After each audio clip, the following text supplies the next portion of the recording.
तो देखो अच्छी कैलोरीमेट्री क्या होता है। सबसे पहले कैलोरीमेट्री क्या होता है। कैलोरीमेट्री बेसिकली इसमें हम पढ़ते हैं कि दो बॉडी के बीच में हीट इंटरेक्शन के बारे में पढ़ते हैं। तो जैसे मान लो कि कैलोरीमेट्री एक साइंस होती है जिसके अंदर हम देखते हैं कि एक बॉडी अगर हीट गेन कर रही है और दूसरी बॉडी हीट लॉस कर रही है। आप जैसे ठंडे पानी और गर्म पानी को मिक्स करते हो तो, और मान लो सराउंडिंग में एनर्जी लॉस नहीं है, तो ठंडा पानी जो होता है वो हीट गेन करता है और गर्म पानी क्या करता है, हीट लॉस होता है। तो कैलोरीमेट्री में मेनली हम पढ़ते हैं अगर एनर्जी लॉस नहीं है तो heat gain by one body is equal to heat loss by another body.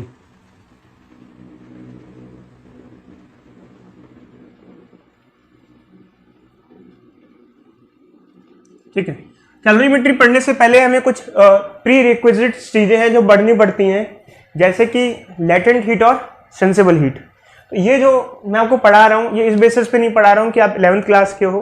11th class पढ़ने के बाद ये सब चीज़ें दोबारा से पढ़ी जाती हैं for entrance purposes.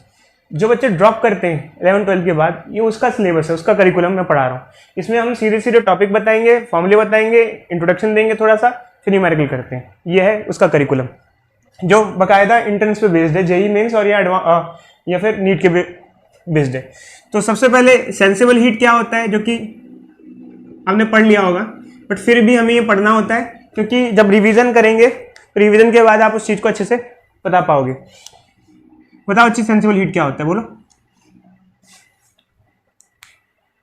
Sensible heat क्या होता है, अगर आप किसी बॉडी को हीट देते हो और उसका टेम्परेचर चेंज होता है, उस हीट को हम सेंसिबल हीट कहते हैं। जैसे पानी को गर्म कर रहे हैं, पानी को हम हीट दे रहे हैं, पानी का टेम्परेचर चेंज हो रहा है, वो सेंसिबल हीट होती है। इसका फॉर्मूला होता है Q is equal to MS delta T।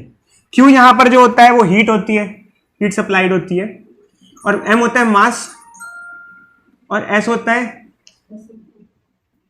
Specific heat capacity, और डेल्टा T होता है चेंज इन टेम्परेचर। ये होता है। अब देखो अच्छी, ये जो फॉर्मूला है ये हर चीज के लिए अलग अलग होता है। जैसे वाटर है तो वाटर के लिए अलग होगा, कुछ और चीज है तो कुछ और के लिए क्या होगा, अलग होगा। सबके लिए अलग अलग ये फॉर्मूला होता है। अगर हम वाटर की बात करें तो आप वाटर में भी ये फॉर्मूला लगा सकते हो, बट एक्चुअली क्या होता है, ये जो S होता है इसको हम स्पेसिफिक हीट कैपेसिटी कहते हैं। इसकी वैल्यू हर एक चीज के लिए अलग होती है। जैसे वाटर के लिए अलग होती है, एल्यूमिनियम के लिए अलग होगी, और हर एक चीज के लिए अलग होगी। तो वाटर में भी इसकी 3 वैल्यूज होती हैं। आइस के लिए अलग होती है, वाटर के लिए अलग होती है, तीनों स्टेट के लिए अलग अलग होती है, और स्ट्रीम के लिए अलग होती है। तो आइस के लिए इसकी जो वैल्यू होती है वो होती है 0.5 कैलोरी पर ग्राम पर डिग्री सेल्सियस। वाटर के लिए होती है 1 कैलोरी पर ग्राम पर डिग्री सेल्सियस, और स्टीम के लिए होती है 0.48 कैलोरी पर ग्राम पर डिग्री सेल्सियस। तो ये इसकी वैल्यूज होती हैं, जो कि आपको थोड़ा ध्यान रखना इंपॉर्टेंट है एग्जामिनेशन पॉइंट ऑफ व्यू से। ठीक है। अब देखो अच्छी, ये फॉर्मूला हो गया सेंसिबल हीट का। सेंसिबल हीट वो होती है कि जब हम किसी चीज को हीट देते हैं और उसका टेम्परेचर राइज होता है, उसको सेंसिबल हीट कहते हैं। जैसे पानी को हम हीट कर रहे हैं तो पानी गर्म हो रहा है, ये सेंसिबल हीट है। अब दूसरी टाइप की जो हीट होती है, हीट के 2 टाइप्स होते हैं एक्चुअली। जब हम किसी बॉडी को हीट करते हैं तो हीट को हम 2 टाइप से क्लासिफाई करते हैं, एक होता है सेंसिबल हीट, एक होता है लेटेंट हीट। लेटेंट हीट क्या होता है कि जब हम किसी बॉडी को हीट देते हैं और जो हीट स्टेट चेंज करने में जाती है वो हीट क्या होती है, लेटेंट हीट होती है। तो लेटेंट हीट की हम बारे में बात करें,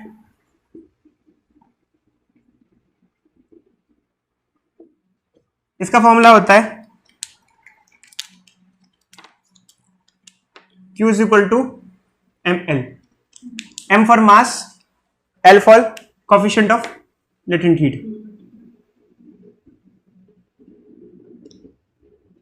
जो L की वैल्यूज होती हैं, जैसे हम फिलहाल वाटर की ज्यादा बात करते हैं, तो L के लिए वाटर में 2 वैल्यूज होती हैं। एक तो F फ्यूजन वाली होती है और एक वेपराइजेशन वाली होती है। फ्यूजन वाली होती है 80 कैलोरी पर ग्राम, और वेपराइजेशन वाली होती है 540 कैलोरी पर ग्राम।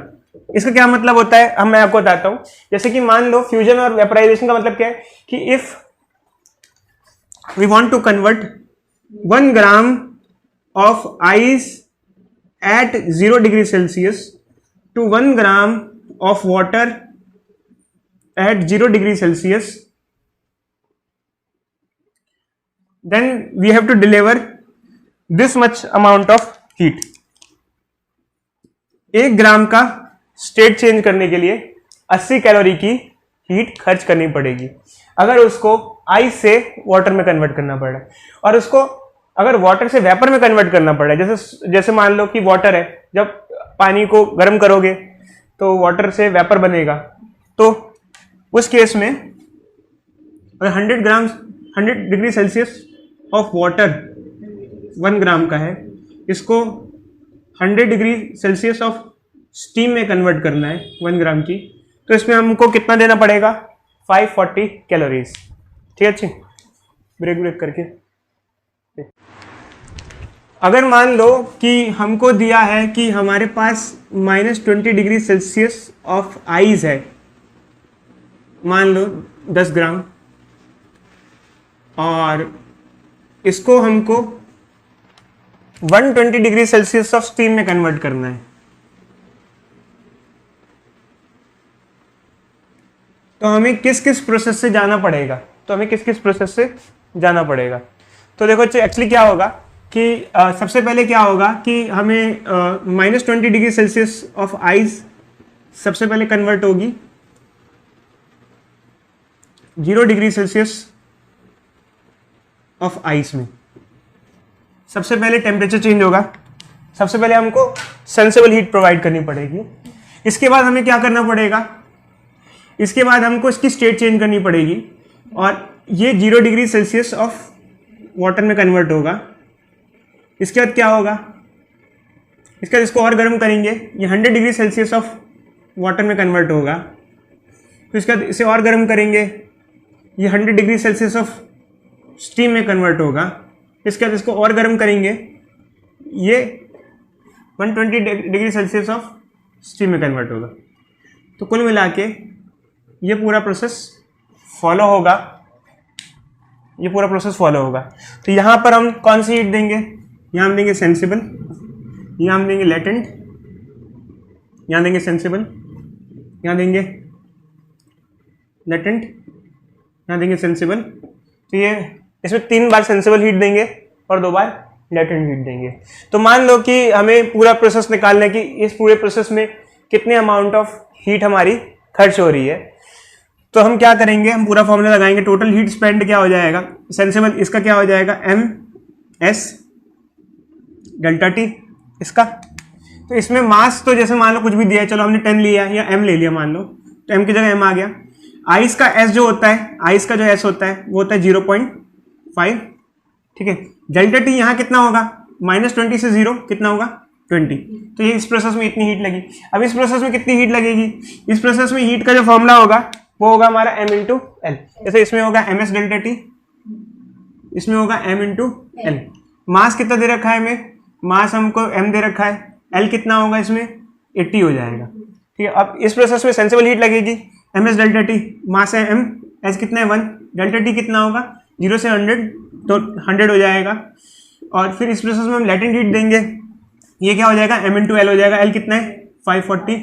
और इस प्रोसेस में हम फिर से सेंसिबल हीट देंगे, यहाँ पर ms डेल्टा टी यूज करेंगे। s यहाँ पर कितना होगा? यहाँ पर s स्टीम का होगा जो कि होता है 0.45, और डेल्टा टी कितना हो जाएगा? 20। तो इसको हम पूरा पुट कर देंगे और कैलकुलेट कर लेंगे। यहाँ पर ms डेल्टा टी आ जाएगा, यहाँ ml आ जाएगा, यहाँ ms डेल्टा टी आ जाएगा। वैल्यूज क्या होंगी?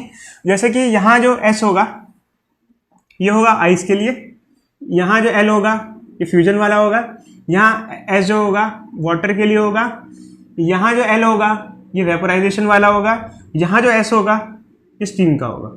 मैं फास्ट इसलिए पढ़ा रहा हूँ क्योंकि ये जस्ट काइंड ऑफ रिवीजन है। ठीक है, और आपको जल्दी जल्दी देखना है क्योंकि एंट्रेंस एग्जामिनेशन में हम बेसिक फर्स्ट टाइम नहीं पढ़ रहे। ये मैं क्लास फर्स्ट टाइम के हिसाब से रिकॉर्ड नहीं कर रहा हूँ, मैं इस हिसाब से रिकॉर्ड कर रहा हूँ कि आप पढ़ चुके हो और आपको कैसे परफॉर्म करना है आगे।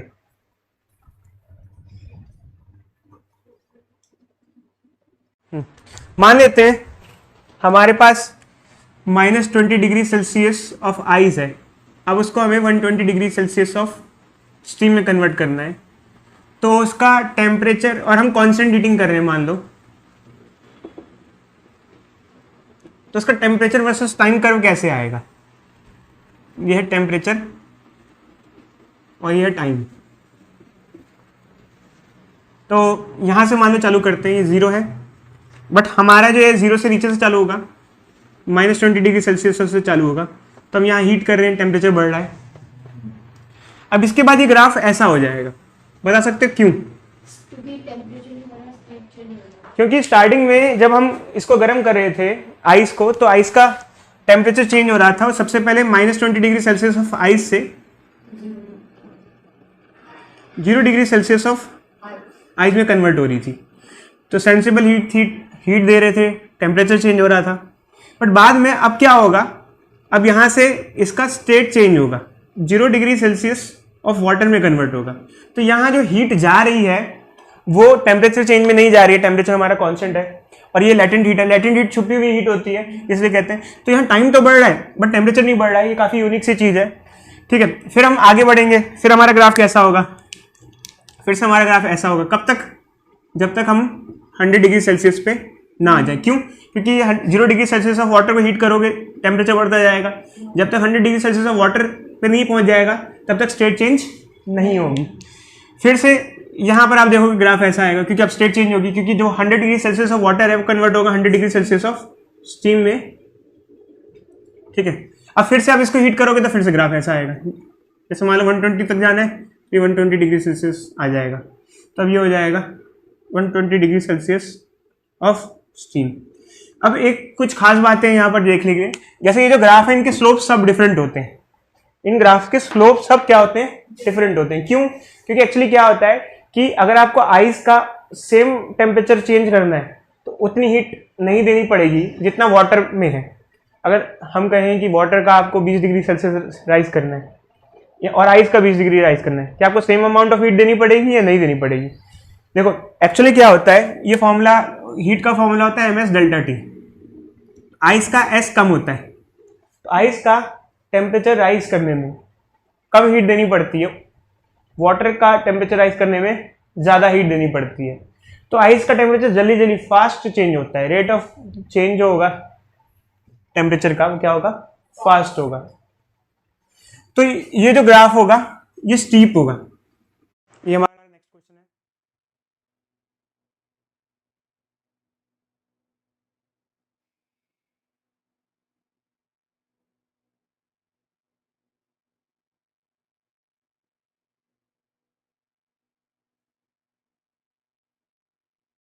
तो इस क्वेश्चन में हमें ये दिया गया है कि हमारे पास 100 ग्राम की आइस है जो कि 0 डिग्री सेल्सियस पे है। उसको हमने 200 ग्राम वाटर में डाल दिया जो कि 25 डिग्री सेल्सियस है। जब कभी हम आइस को वाटर में डालते हैं तो वाटर हीट देता है, आइस हीट लेती है। तो हीट गेन करता है, एक हीट लॉस होता है एक में। तो यहाँ क्या होगा, थोड़ी कहानी ढंग से आराम आराम से समझते हैं। देखो 200 ग्राम ऑफ वाटर है जो कि फिलहाल 25 डिग्री सेल्सियस पे है। तो अब इसका टेम्परेचर घटेगा, ये हो जाएगा 200 gram of water at 0 degree Celsius. But इससे नीचे नहीं जाएगा क्योंकि अब दोनों का, आइस का और इसका टेम्परेचर सेम हो जाएगा, ये दोनों थर्मल इक्विलिब्रियम में हो जाएंगे। बट इस प्रोसेस में कुछ हीट छोड़ रहा है, तो आइस कुछ हीट लेगी और आइस क्या करेगी? मेल्ट करेगी। बट क्वेश्चन के हिसाब से क्या है कि आइस का सारा अमाउंट मेल्ट नहीं कर रहा है, 100 ग्राम में से कुछ हिस्सा मेल्ट कर जाएगा इस प्रोसेस में। तो देखते हैं, अच्छी हीट गेन और हीट लॉस लगाना है। तो यहां पर सबसे पहले हीट लॉस देखते हैं। हीट लॉस जो कि कौन कर रहा है? वाटर कर रहा है। MS delta T। मास कितना लिया है भाई हमारा? ग्राम। बट अब चक्कर क्या है कि ऊपर तो SI सिस्टम की यूनिट्स है, तो भाई वहां पे भी किलोग्राम लेना पड़ेगा। 200 ग्राम इज 1/5 किलोग्राम या 0.2 kg, कुछ भी ले सकते हैं इसको। S क्या हो जाएगा? 4200 और डेल्टा T कितना हो जाएगा? 20। ये इस हिसाब से आ जाएगा हमारा, कितना आएगा ये हो जाएगा 4 डेल्टा टी सॉरी 25 क्या आ जाएगा? 5। कितना आएगा बताना है? 210 जूल। इतनी हीट छोड़ रहा है वाटर, इतनी हीट लेगी आइस। अब आइस जो हीट लेगी वो सेंसिबल हीट नहीं होगी, क्योंकि यहाँ जो वाटर हीट छोड़ रहा है उसका टेम्परेचर चेंज हो रहा है। तो इसमें हमने फॉर्मूला लगाया ms delta T which is sensible heat, but water जो हीट ले रहा है वो सेंसिबल हीट हमने लगाया, बट आइस की जो हीट होगी वो लेटेंट हीट होगी, क्योंकि इसका स्टेट चेंज होगा। अब यहाँ पर देखोगे तो यहाँ आइस ये मेल्ट करेगी, ये वाटर में कन्वर्ट होगी, ये मेल्ट करेगी। तो इसके लिए हम फॉर्मूला लगाएंगे ml। अब मास हमको पता नहीं है फिलहाल कितना मेल्ट करेगा, L दे रखा है हमको 3.4 × 10⁵। अब कई बच्चे सोचते हैं 100 ग्राम, 100 ग्राम से कोई मतलब नहीं है, 100 ग्राम में कितना हिस्सा मेल्ट करेगा इससे मतलब है। टोटल 100 ग्राम दिया है वो बात अलग है अपने में, बट कितना हिस्सा मेल्ट करेगा ये इसमें हमें ये नहीं, m नहीं पता है कितना हिस्सा मेल्ट करेगा। अब हम इन दोनों को क्या कर देंगे, इक्वेट कर देंगे, और इक्वेट करने के बाद जो मास आएगा वो ये आ जाएगा कि कितना हिस्सा क्या कर रहा है, मेल्ट कर रहा है, कितना हिस्सा क्या कर रहा है, मेल्ट कर रहा है। निकालो, मैंने दोनों तरफ सेंसिबल हीट ली। बताओ कितना मेल्ट कर रहा है, चलिए बताओ।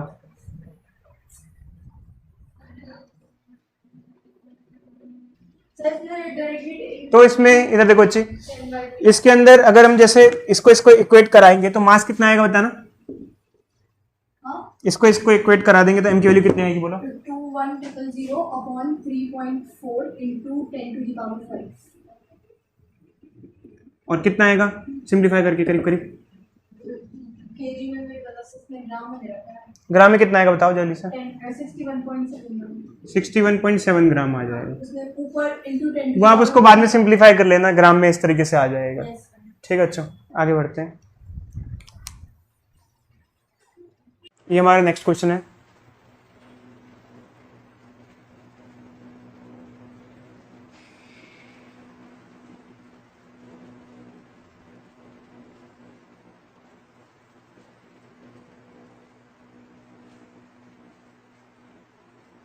देखो अच्छी एक क्वेश्चन दिया हुआ है हमारे पास, एक कैलोरी मीटर है जिसका वाटर इक्विवेलेंट 20 ग्राम है, उसके अंदर 180 ग्राम वाटर है जिसका टेम्परेचर 25 डिग्री सेल्सियस है, उसमें m gram of steam pass कराई जिसका टेम्परेचर 100 डिग्री सेल्सियस था, फाइनल टेम्परेचर 31 है। और हमसे पूछा गया है कि ये जो m है स्टीम का m मास की कितना होगा। अब कहानी यहाँ से चालू होती है, बच्चे कहते हैं सर ये वाटर इक्विवेलेंट क्या होता है, कैलोरी मीटर का वाटर इक्विवेलेंट क्या होता है। कैलोरी मीटर का वाटर इक्विवेलेंट का मतलब क्या होता है, जैसे कैलोरी मीटर में 180 ग्राम का पानी है, ठीक है। वाटर इक्विवेलेंट का मतलब ये होता है कि जब आप किसी कंटेनर को हीट करते हो, जब आपका कंटेनर आप इसको हीट करते हो तो ये कंटेनर में जो वाटर है ये भी हीट होगा, जैसे 180 ग्राम का पानी है ये भी गर्म होगा और ये कंटेनर भी हीट होगा। तो हीट दो जगह जाएगी, पानी को हीट करने में भी और कंटेनर को हीट करने में भी। अब 20 ग्राम वाटर इक्विवेलेंट का मतलब क्या है कि ये मान के चलो कि जो कैलोरी मीटर का जो मटेरियल है वो 20 ग्राम पानी जितनी हीट ले लेगा, यानी कि कंटेनर के पास 20 ग्राम हीट चली जाएगी। 20 ग्राम वाटर जितना 20 ग्राम पानी हीट लेता है ना, उतना वो हीट लेगा। वाटर इक्विवेलेंट का मतलब क्या होता है, जैसे अगर मान लो 180 ग्राम वाटर है, ये हीट लेगा 180 ग्राम वाटर जब इसको हीट करोगे। कंटेनर का वाटर इक्विवेलेंट 20 ग्राम है, जितना 20 ग्राम पानी हीट लेता है उतना ये भी हीट लेगा। तो टोटल आप इसको मान सकते हो कि ये 200 ग्राम वाटर के बराबर हुआ, क्योंकि 180 ग्राम का वाटर है और 20 ग्राम पानी जितनी हीट जितना पानी लेता है उतनी कंटेनर खाएगा। 180 ग्राम में से 20 अगर यूनिटरी मेथड लगाएंगे, एक्चुअली यूनिटरी मेथड का कोई कॉन्सेप्ट ही नहीं है। बात सिंपल सी इतनी है कि 180 ग्राम तो पानी है जिसको आप हीट करोगे वो लेगा, कंटेनर 20 ग्राम पानी जितनी हीट लेगा कंटेनर ले लेगा। तो एक तरीके से अगर हम इसको ट्रीट करें हीट के मामले में तो हम ये मान सकते हैं ये पूरा सिस्टम 200 ग्राम ऑफ वाटर जितनी हीट लेगा, 180 है और 200 ग्राम ऑफ वाटर की हीट ये लेगा। ये एक तरीके से इक्विवेलेंट सिस्टम है। क्या है? इक्विवेलेंट सिस्टम है। कंटेनर की अलग से हीट नहीं दी है इन्होंने, बस ये बोल दिया जितना पानी का 20 ग्राम हीट लेगा उतना कंटेनर हीट ले लेगा। ठीक है, तो ये थोड़ी सी कहानी हमें दे रखी है। अब आगे की क्या कहानी है, अब देखो अच्छी एक्चुअली क्या होता है कि यहाँ पूरा कॉन्सेप्ट है, तो एक हीट देगा एक हीट लेगा। कौन हीट लेगा कौन हीट देगा? ये हीट लॉस करेगा।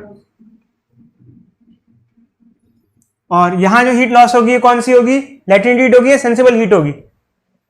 क्योंकि वाटर कितने टेम्परेचर पे? 25 डिग्री सेल्सियस पे क्या होगी? और ये 25 से क्या हो जाएगा कुछ देर बाद? 31। क्या सेंसिबल हीट लगाएं? क्या लगाएं? सेंसिबल लगाएं क्योंकि स्टेट चेंज नहीं हो रही है। तो ms डेल्टा टी, अब m कितना लेंगे? 180 लें या 200 लें? 200 लेंगे क्योंकि वो 200 इक्वलेंट वाटर के बराबर है। s कितना है? s कितना है? s है 1, डेल्टा टी कितना हो जाएगा? 25 में कितना ऐड करें? 6, कितना आ जाएगा? कितना हीट लॉस होगा बोलो? 1200 कैलोरीज। हीट लॉस नहीं, एक्चुअली हीट लॉस नहीं हो रहा, सॉरी, हीट गेन हो रहा है क्योंकि स्टीम है ना, ये हीट गेन कर रहा है। और स्टीम क्या करेगा? हीट लॉस करेगा, हीट लॉस बाय स्टीम। अब स्टीम की हीट में दो हीट आएंगी। एक तो सबसे पहले स्टीम जो होगा वो 100 डिग्री सेल्सियस ऑफ स्टीम है, वो 100 डिग्री सेल्सियस ऑफ वाटर में कन्वर्ट होगा पहले। फिर वो 100 डिग्री सेल्सियस ऑफ वाटर से 31 पे आएगा क्योंकि दोनों मिक्स हो रहे हैं। स्टीम और ये मिला के क्या हो रहा है? मिक्सचर हो रहा है। तो ये आएगा 31 डिग्री सेल्सियस ऑफ वाटर क्योंकि स्टीम इसमें आएगी। तो जब हम हीट लॉस बाय स्टीम लेंगे तो यहाँ दो हीट लेंगे, एक तो लेंगे ml और एक लेंगे ms डेल्टा टी। तो मास ऑफ स्टीम हमें नहीं पता है, m है। l कितना है स्टीम का? 540। और m कितना है भाई हमारा नहीं पता। s कितना है? अब तो ये वाटर में कन्वर्ट हो चुका है क्योंकि पहले वो स्टीम था, स्टीम वाटर में कन्वर्ट हुई। फिर वाटर में उसका टेम्परेचर 100 से कितना जाएगा? 31, कम होगा ना टेम्परेचर। तो दो हीट लेंगे स्टीम के केस में हम। तो S कितना हो जाएगा हमारा? 1। और डेल्टा टी स्टीम के लिए कितना होगा? तो इसको देखेंगे चाहिए, जो कि हो जाएगा 69। अब ये ऐड करके कितना हो जाएगा बताना है टोटल? 509 609 m। अब हम क्या करने वाले हैं? इन दोनों को इक्वेट करा देंगे, इससे हमारा क्या आ जाएगा? मास आ जाएगा। कितना? Mass of steam. जैसे मान लो कभी कभार क्या होता है कि हम किसी पानी को गर्म करते हैं कंटेनर में। पानी को जब हम कंटेनर में गर्म करेंगे तो देखो होता क्या है कि बच्चों को क्या थॉट आता है बताते हैं। जैसे let us take if we have water of m mass of water, और वाटर का s वाटर हो गया। तो मान लो हमने कहा कि डेल्टा टी टेम्परेचर चेंज कर रहे हैं, तो बच्चों को ये लगता है कि जो टोटल हीट कंज्यूम होगी वो होगी ms डेल्टा टी, फिर m वाटर हो जाएगा, या s वाटर हो जाएगा, डेल्टा टी हो जाएगा। ऐसा नहीं है। जब हम हीट करते हैं तो कंटेनर भी गर्म होता है। तो ये तो आप अगर अप्रॉक्सीमेट वैल्यू लो तो ये ले सकते हो, बट एक्चुअल में टोटल हीट जाएगी mass of container, S of container, delta T. तो दोनों हीट ले रहे हैं, गेन कर रहे हैं। तो एक्चुअल में ये होता है, दोनों की हीट ली जाती है। ये हमारा नेक्स्ट क्वेश्चन है।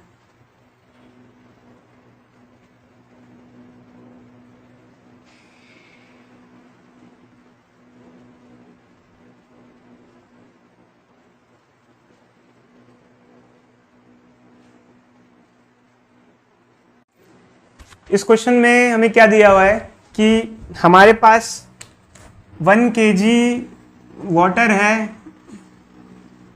जो कि 20 डिग्री सेल्सियस पे है इलेक्ट्रिक केटल में।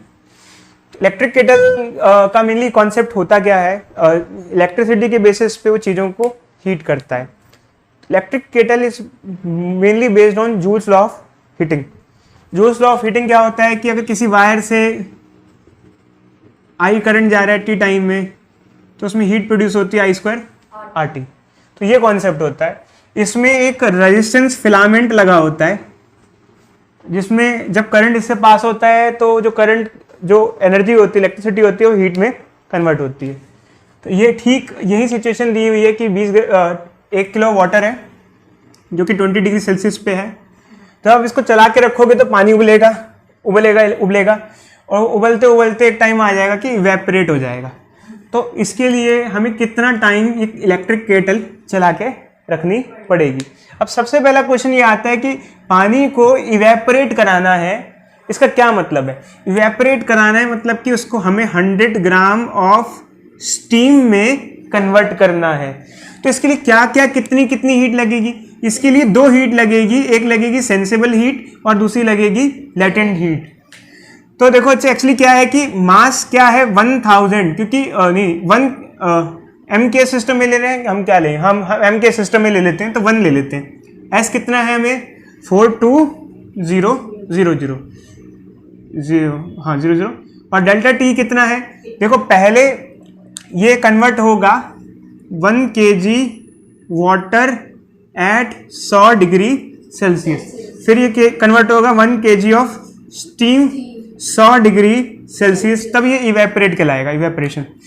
तो डेल्टा टी कितना हुआ यहाँ पर, ये 80 और मास कितना है इसका 1 और एल कितना है यहाँ, एल है 22600 और वो भी हमारा है किलो जूल में, किलो मतलब 10 की पावर 3, तो m 1 है और ये हो जाएगा किलो जूल, मतलब जूल में कन्वर्ट करेंगे। किलो जूल ऐसा ही सिस्टम, ऐसा यूनिट नहीं, जूल होती है ऐसा यूनिट, किलो मतलब 1000 से मल्टीप्लाई कर दिया, तो ये हमारा कितना हीट जा रही है ये आ जाएगा। हम इसको मल्टीप्लाई कर देंगे और फाइनली हमारे पास आ जाएगा इतनी हीट हमारी जा रही है। अब बात ये आती है कि कितने टाइम